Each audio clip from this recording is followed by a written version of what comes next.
Au moment où le Cameroun pleure ses enfants morts dans des catastrophes ces derniers jours, au même moment, il pleure sa protection civile.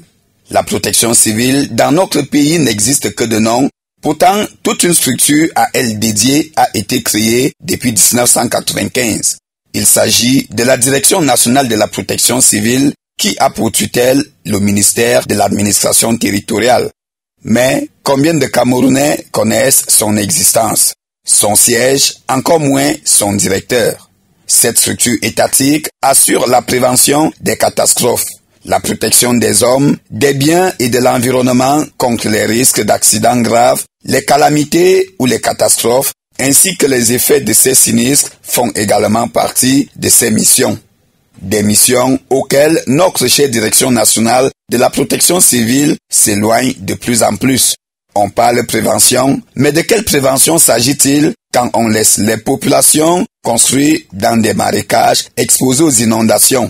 Des flancs de collines et des pieds de montagne sont occupés sous le regard impuissant de la DPC. Des exemples comme ceux évoqués sont légion. Comment parler protection des populations si la prévention est absente? La Direction nationale de la protection civile est dans un sommeil profond qui s'assimile à la mort. Malgré les moyens mis à la disposition de la structure, rien n'est fait.